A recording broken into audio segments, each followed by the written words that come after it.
Hello दोस्तों, बहुत बहुत स्वागत, अभिनंदन एक बार फिर से RDF GS गुरु में। दोस्तों, हम UPPCS के लिए जो 12 अक्टूबर का एग्ज़ाम होने वाला है उसके लिए प्रीवियस ईयर के क्वेश्चन पढ़ रहे हैं, उनका संपूर्ण हल देख रहे हैं। तो उसी कड़ी में आज 2018 का GS1 का पार्ट 1 पढ़ेंगे। ठीक है, चलो, अगर नए हैं चैनल पर तो इसको सब्सक्राइब कर लीजिए और शेयर करिए, चैनल को बढ़वाइए। ओके, चलिए शुरू करते हैं। 2018 UPPCS GS1 2018 पार्ट 1। ओके, चलिए, पहला क्वेश्चन क्या है।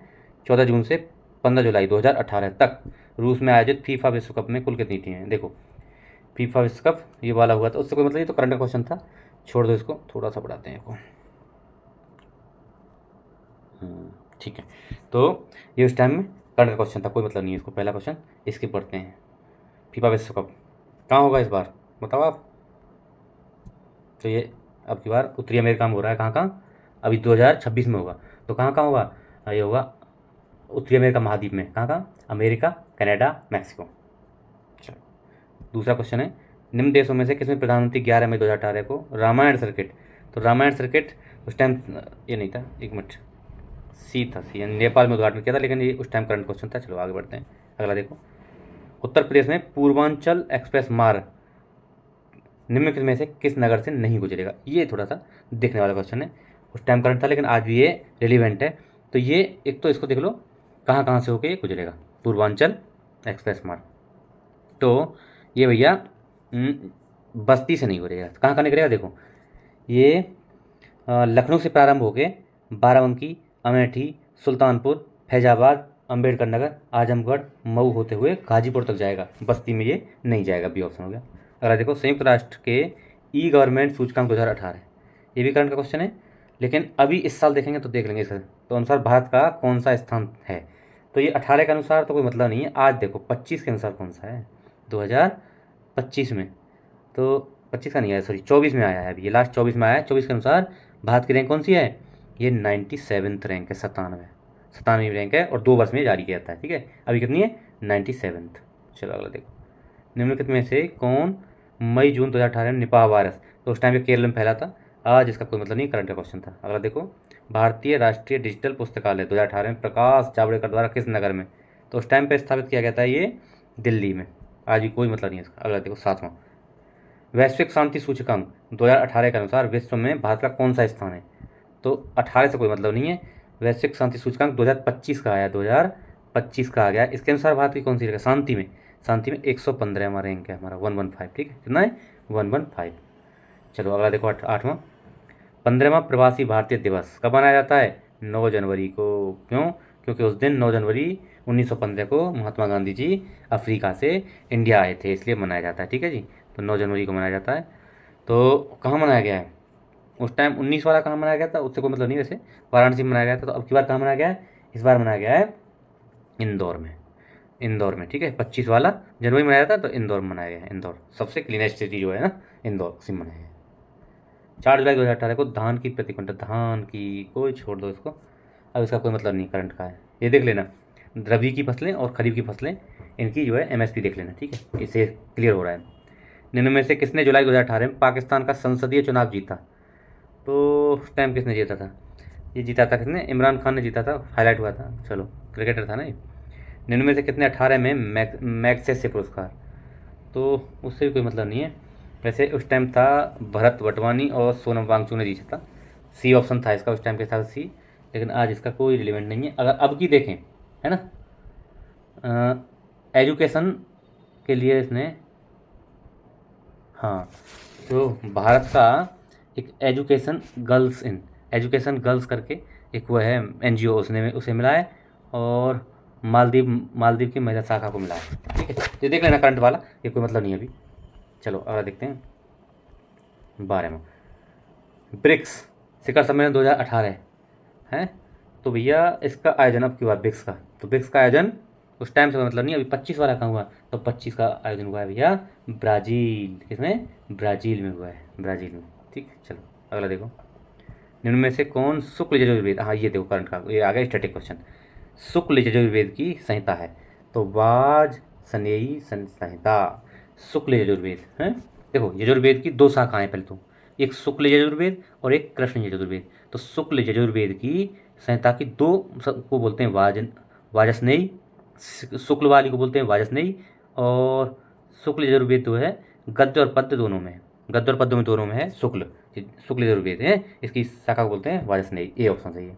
अगला देखो, कथन कारण क्वेश्चन है, भारत पर तुर्की आक्रमण सफल हुए, उत्तर भारत में राजनीतिक एकता नहीं थी। बिल्कुल सही बात है, इसलिए ए और आर सही व्याख्या भी करता है। ए ऑप्शन कौन सा हो गया? ए। अगर एकता होती तो ये नौबत ही नहीं आती जो आई आज। ठीक है जी, चलो 15 में पढ़ लो।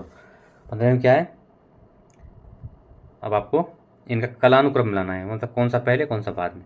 तो बहुत कठिन क्वेश्चन था, ये तो बनना ही नहीं है, इसको बनाना इतना आसान थोड़ी। बृहदीश्वर मंदिर, गंगा, देखो एक चीज़ इसमें पकड़ सकते हैं, गंगईकोंड चोलपुरम मंदिर सबसे बाद में हुआ, क्यों? क्योंकि राजेंद्र प्रथम ने बनाया, और इन सब में जो बनाए ना, इन सब में राजेंद्र प्रथम सबसे लास्ट में था, तो 2 ऑप्शन लास्ट में होगा, 2। और ये तो पकड़ में आ गया, आ गया 15 में डी। एक ही चीज़ से पकड़ में आ गया, तो गंगईकोंड चोलपुरम सबसे लास्ट में होगा, राजेंद्र प्रथम ने बनाया है, तो ये तो एक ही से पकड़ में आ रहा है भाई, ऑप्शन नंबर डी। अरे वाह वाह, ऐसे पकड़ तो देखो क्या हो गया, 4 3 1 2, 4 पहला, सप्त पैगोडा पहले 1 नंबर पे, और फिर ये महाबलीपुरम 2 पे, और बृहदीश्वर 3 पे, और ये 4 पे हो जाएगा। ठीक है, तो डी ऑप्शन हो गया। चलो, हाथी गुम्फा अभिलेख किसका है? तो ये खारवेल का है ना, हाथी गुम्फा अभिलेख किसका? कलिंग राजा खारवेल। चलो अगला देखो, कथन कारण क्वेश्चन है, 1946 में मुस्लिम लीग ने कैबिनेट मिशन प्लान में दी गई अपनी स्वीकृति वापस ले ली थी। बिल्कुल सही बात है, ये वापस ले ली थी, क्यों ली थी? क्योंकि 1940 में गठित अंतरिम सरकार में मुस्लिम लीग शामिल हुई थी, इसलिए ली थी। अरे नहीं, शामिल हुई थी और वापस भी ले ली अपनी, तो वापस तो ले ली, बात सही है बिल्कुल। और 1946 में गठित अंतरिम सरकार में मुस्लिम लीग शामिल हुई थी, इसलिए ली थी। नहीं, कारण और कथन दोनों सही है, लेकिन व्याख्या नहीं है ना, कथन कारण दोनों सही है, व्याख्या नहीं है, व्याख्या नहीं करता है। बी ऑप्शन होगा। देखो 1946 में पहले तो मुस्लिम लीग ने मना कर दिया था शामिल होने से अंतरिम सरकार में, लेकिन बाद में ये शामिल हो गई थी, ध्यान रखना ये बात है। चलो, निम्नलिखित में से किन स्थानों पर मध्यपाषाण काल में पशुपालन के प्रमाण मिले? तो बागोर कहाँ पे है बताओ, कमेंट बॉक्स में बताना कहाँ पे। बागोर और आदमगढ़ 2 जगह हैं, कहाँ पे? बागोर राजस्थान में और आदमगढ़ मध्य प्रदेश में, यहाँ पे मिले हैं। ठीक है जी, चलो ये हो गया सी ऑप्शन। 19 देखो, निम्न में से कौन सही सुमेलित नहीं है? अदीना मस्जिद मांडू, बताओ, अदीना मस्जिद मांडू सही है? नहीं है, ये गलत है। लाल दरवाज़ा जौनपुर में, ये सही है। दाखिल दरवाज़ा गौड़, और 3 दरवाज़ा अहमदाबाद, सही है। तो कहाँ है फिर अदीना मस्जिद? अदीना मस्जिद पश्चिम बंगाल, पड़ुआ जगह है, वहाँ पड़ती है अदीना मस्जिद, पश्चिम बंगाल में पड़ती है। अगर देखो, निम्न युग्मों में से कौन सही सुमेलित नहीं है? ध्रुवदास भगत नामावली, नाभादास भक्तमाल, रसखान रसिक प्रिया, उस्मान चित्रावली। तो रसखान रसिक प्रिया यही नहीं है, रसिक प्रिया किसकी है? आचार्य केशवदास, आचार्य केशवदास, रसखान की नहीं है रसिक प्रिया, आचार्य केशवदास की है। इनकी और जो रचनाएं क्या क्या हैं? रामचंद्रिका, कवि प्रिया, ये सब केशवदास की हैं। अगर देखो, अब इनको कलानुक्रम व्यवस्थित करना है, पहले का पहले, जो पहले हुआ वो पहले और बाद वाला बाद में थे। तो देखो अब बताओ 21 में, इसमें एक मिनट, तो हंटर आयोग कब आया है बताओ? बुड़का डिस्पैच तो 54 में आया है, 54 में आया ये है। हंटर आयोग कब आया है? सेडलर आयोग 27 में आया है। सेडलर आयोग कब आया भाई?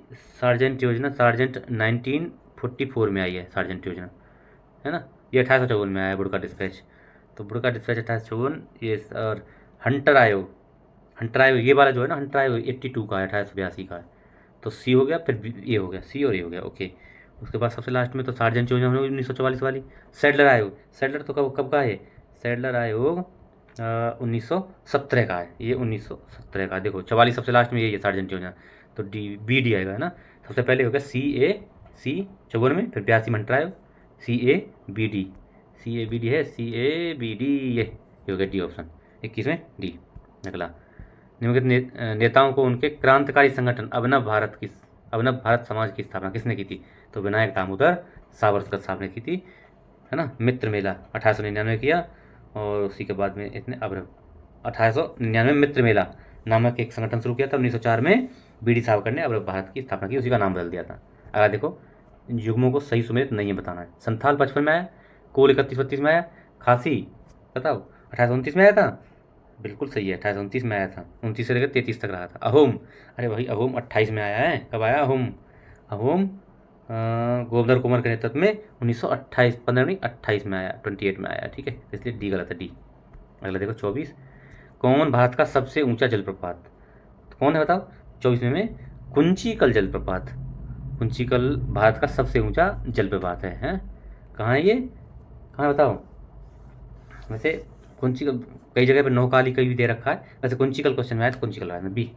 अगला, वनस्पति जलवायु का सही सूचक है, कथन किसका है? तो ये किसने कहा था? ये कहा था भैया कोपेन ने, कोपेन ने बताया था कि वनस्पति जलवायु का सही सूचक है। बी ऑप्शन 25 में बी। अगर देखो, निम्न देशों में से किसमें पंपास घास के मैदान? पंपास कहाँ है बताओ? ये तो भैया अर्जेंटीना में पंपास घास के मैदान अर्जेंटीना में। ओके, तो ये हो गया। अगला देखो, 26 हो गया, 27 आ जाओ। आइए ये 27 देखते हैं। हाँ जी, कौन सही सुमेलित नहीं है? थोड़ा प्यार हो गया है। सोनोरन संयुक्त राज्य अमेरिका, तकलामकान चीन, कुराकुम तुर्कमेनिस्तान, गिब्सन यार ऑस्ट्रेलिया में। ये ब्राज़ील में कहाँ से आ गया? तो 27 में डी हो जाएगा। 27 में डी, गिब्सन ऑस्ट्रेलिया में। बाकी सोनोरन संयुक्त राज्य अमेरिका, तकलामकान चीन, कराकुम तुर्कमेनिस्तान। सही है। क्या है ये? रेगिस्तान है ये। अब बताओ, निम्नलिखित कॉफी उत्पादक देशों में उनके कॉफी उत्पादन 2016 के अवरोही क्रम में, घटते क्रम में कॉफी उत्पादन सबसे ज़्यादा कहाँ होती है कॉफी? बताओ हैं? 28 में। बताओ। तो उस हिसाब से बी ऑप्शन था इसका। बी ऑप्शन मतलब क्या हो गया? CBAD। सी मतलब ब्राज़ील में सबसे ज़्यादा, और फिर वियतनाम। आज देख लेना यार, सबसे ज़्यादा ब्राज़ील में भी होती है शायद अभी भी कॉफ़ी का उत्पादन। देख लेना। स्वेज नहर के बन जाने के पश्चात भारत और यूरोप के बीच की दूरी, समुद्री दूरी कितनी कम हो गई है? तो भैया ये लगभग 7000 किलोमीटर। 29 में बी था। 7000 किलोमीटर यूरोप और भारत के बीच की दूरी कम हो गई थी उस टाइम। किसी चीज़ को लेकर करंट में रहा होगा। चलो, कालानुक्रम में व्यवस्थित कीजिए तथा नीचे दिए गए कूट से अपने सही उत्तर का पहचान कीजिए भैया। अब देखो, हाँ ये क्या है? मुख्यालय में भारतीय मौसम मुख्य, सबसे पहले मुख्यालय, अच्छा भारतीय मौसम विभाग के जो मुख्यालय है ना उनके बताएं। तो सबसे पहले मुख्यालय कहाँ रहा था? तो सबसे पहले रहा था भैया हमारा कोलकाता में। उसके बाद पुणे में आता है। कोलकाता सबसे पहले कोलकाता में रहा था, ये 1875 में कोलकाता में। उसके बाद में फिर आता है शिमला में, फिर शिमला में आता है BC शिमला में, और फिर डी पुणे में आता है, फिर सबसे लास्ट में नई दिल्ली में। ये लास्ट में आएगा, तो ये 2 में था, है ना? तो डी मतलब पुणे के बाद नई दिल्ली में आता। सबसे पहले कोलकाता में था, फिर शिमला में गया, फिर पुणे में गया, और फिर नई दिल्ली में। फिर डी ऑप्शन है। अगला देखो, काली मिट्टी को स्थानीय भाषा में रेगुर कहा जाता है। बिल्कुल सही है। कौन से सही नहीं है पूछा है? सही नहीं है पूछा है। क्रिप्स के अनुसार रेगुर मिट्टी अनिवार्य रूप से एक परिपक्व मिट्टी है। ये भी सही है। काली मिट्टी में आर्द्रता धारण करने की क्षमता उच्च होती है। ये भी सही है।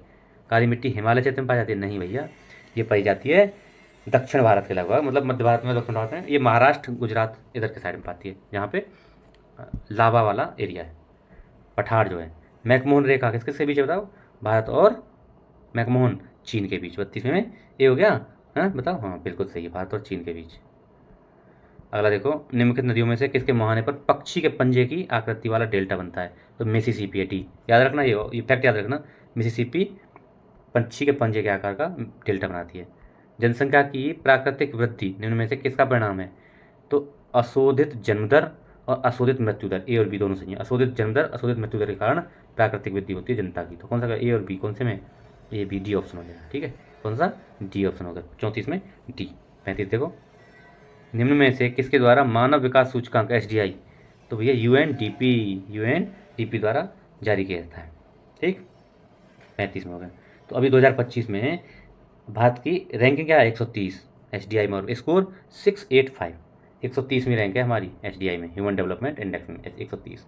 टोटल देश हैं 193। अगला, निम्न में से कौन भारत में ग्रामीण रोजगार का सबसे बड़ा कार्यक्रम? तो भैया ग्रामीण रोजगार का तो ये मनरेगा है। 36वें में ए मनरेगा। 2005 में नरेगा आया था, उसी का नाम बदल के 2009 में मनरेगा कर दिया गया था। निम्न में से कौन लॉरेंज वक्र, है ना, लॉरेंज वक्र द्वारा मापा जाता है? तो लॉरेंज वक्र द्वारा बताओ, बेरोजगारी, आय की विषमता, अशिक्षा या सी जनसंख्या वृद्धि, क्या नापी जाती है? लॉरेंज वक्र मापता है भैया आय की विषमता, मतलब कितनी हमारी इनइक्वलिटी है ना, लोग पैसे वाले पैसे ज़्यादा कमा रहे हैं और कमजोर आदमी, गरीब आदमी कम कमा रहा है। तो आय की विषमता कैसी है, उसको लॉरेंज वक्र बांटता है। इस तरह से बनता है लॉरेंज वक्र, ऐसे। और लॉरेंज वक्र जितना इसके नज़दीक होगा लाइन के, वो उसको समानता है, और जितना इससे दूर होता जाएगा असमानता है। ठीक है, ये है इसका तरीका। चलो, निम्नलिखित में से कौन आर्थिक दृष्टि से सबसे ऊपर लेकिन लिंगानुपात के आधार पर सबसे नीचे है? पिछले बार भी आया था, 17 वाले भी था। हरियाणा। आर्थिक दृष्टि तो बढ़िया है इसकी, आर्थिक रूप से मजबूत है हरियाणा, लेकिन लिंगानुपात बहुत कम है। 870 है, कितना है बताना? निम्नलिखित करों में कौन सा ग्राम पंचायत द्वारा लगाया जाता है? तो भैया स्थानीय मेलों पे जो कर होता है ना, इसको ग्राम पंचायत लगाती है। 39 में सी हो गया, 39 में सी। अगला देखो 40, भारत में निम्नलिखित 5 वर्षीय योजनाओं में किसका मुख्य उद्देश्य संपोषणीय वृद्धि? संपोषणीय वृद्धि, तो ये 11वीं पंचवर्षीय योजना थी, उसका था संपोषणीय वृद्धि, तीव्रतर अधिक समावेशी, संपोषणीय मतलब समावेशी वृद्धि का लक्ष्य था। ठीक है जी। अब 41, उत्तर प्रदेश के निम्नलिखित नगरों में से किसे स्मार्ट सिटी विकास कार्यक्रम में शामिल विकास के लिए केंद्र सरकार द्वारा नहीं चुना गया? मतलब स्मार्ट सिटी यहाँ इन चारों में से एक ऐसा वो है जिला जिसमें नहीं बनाई जा रही। तो कौन सा बताओ? गाजियाबाद तो ऑलरेडी सिटी है भैया, तो इसको क्यों चुना जाएगा? कौन सा हो गया? ऑप्शन हो गया बी गाजियाबाद, सॉरी अरे इलाहाबाद नहीं, सी गाजियाबाद। 41 में सी गाजियाबाद। 2015 में आई थी स्मार्ट सिटी योजना, ठीक है, जून 2015 में। अगला, राष्ट्रीय परिवार स्वास्थ्य सर्वेक्षण, हाँ, नेशनल फैमिली हेल्थ सर्वे अभी कौन सा आया है? 5वां आया है। तो उसके अनुसार वर्तमान भारत की कुल प्रजनन दर कितनी हो गई है? तो ये छोड़ दो, उस टाइम से मतलब नहीं, अभी 2.0 मतलब 2.0 यानी 2 हो गई है। टोटल फर्टिलिटी रेट TFR क्या हो गया है? हमारा हो गया 2 हो गया, 2.2। ठीक है, अभी 2000 लेटेस्ट आया 24 में, नेशनल फैमिली हेल्थ सर्वे 5 24 में आया वो। भारत में नगरीय क्षेत्रों में BPL परिवारों की पहचान के लिए निम्नलिखित में से कौन सी समिति गठित की गई थी? तो इसमें भैया हासिम समिति, नगरीय क्षेत्रों में BPL परिवारों को पहचान के लिए हासिम समिति, 43 में डी हो जाएगा। ठीक है, इसने 3 प्रकार की कमजोरियों के आधार पर इसको पहचान की। कैसे? एक आवासीय कमजोरी, दूसरी सामाजिक कमजोरी और तीसरी पेशाजनक कमजोरी। ठीक है जी, हासिम कमजोरी 3 टाइप, आवासीय, सामाजिक और पेशा। India state of forest report 2017, वो छोड़ दो, अभी 2023 की आई है।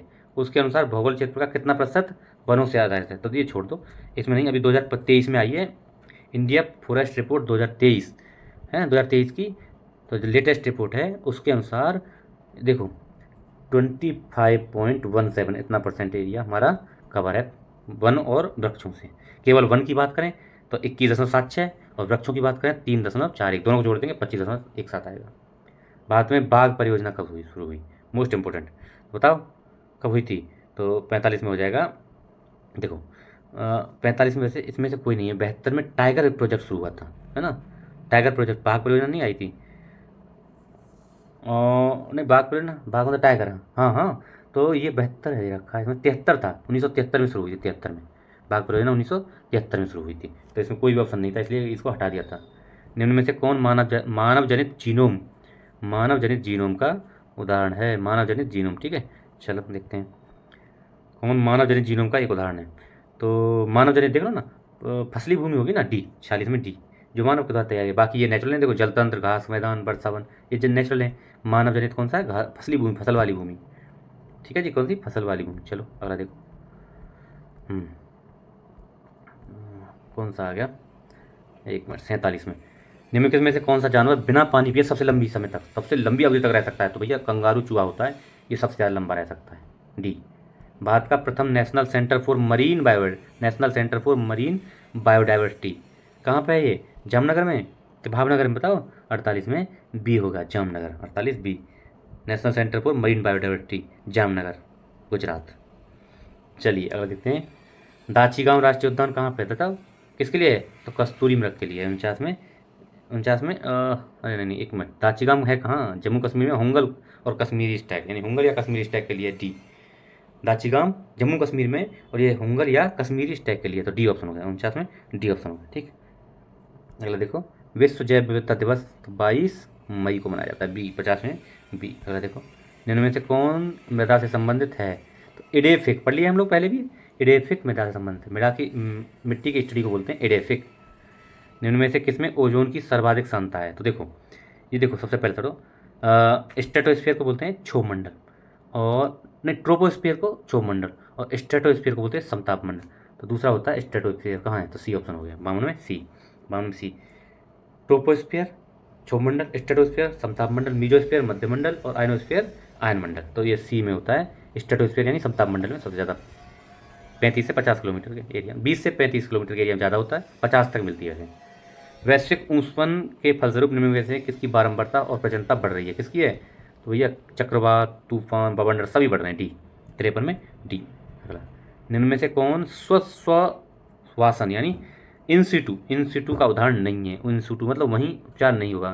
तो बताओ इसमें से पवित्र उपवन चौवन में है, चौवन में है भैया, चौवन में पवित्र उपवन है और जयमंडलागार है, राष्ट्रीय उद्यान है। तो वनस्पति बाग जो होते हैं ना, वनस्पति बाग, एक्वेरियम, ये दो सी इन सीटू नहीं होते। जैसे जीन बैंक, ऊतक संवर्धन केंद्र, वनस्पति उद्यान, चिड़ियाघर, एक्वेरियम, ये सब क्या एक्स सीटू हैं, इन सीटू नहीं है। तो बी ऑप्शन हो जाएगा। सूर्य के प्रकाश से पराबैंगनी विकिरण अभिक्रिया निम्न में से क्या पैदा करती है?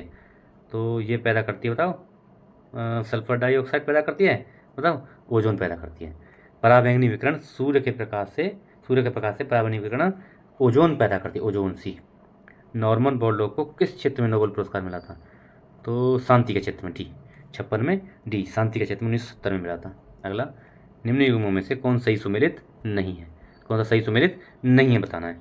रेनेटिंग पनीर, जैव प्रौद्योगिकी, प्लाज्मिड्स, गोल्डन चावल, विटामिन ए, ओजोन परत, ट्रोपोस्फेयर, स्ट्रेटोस्फेयर अभी नहीं पढ़े, स्ट्रेटोस्फेयर में होता है, ट्रोपम कहाँ होता है यार, बाकी देख लो। रेनेटिंग पनीर से संबंधित है, जैव प्रौद्योगिकी, प्लाज्मिड्स, ठीक है, इनसे संबंधित। गोल्डन चावल तो पता होगा आपको, विटामिन ए।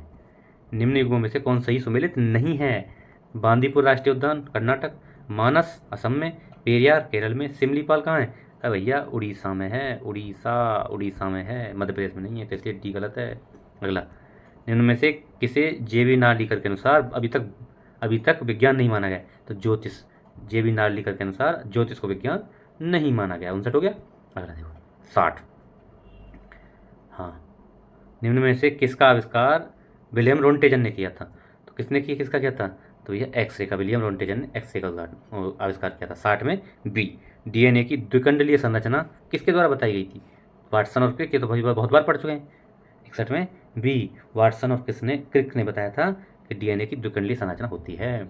विद्युत चुंबकीय विकिरणों में से किसकी ऊर्जा अधिकतम होती है?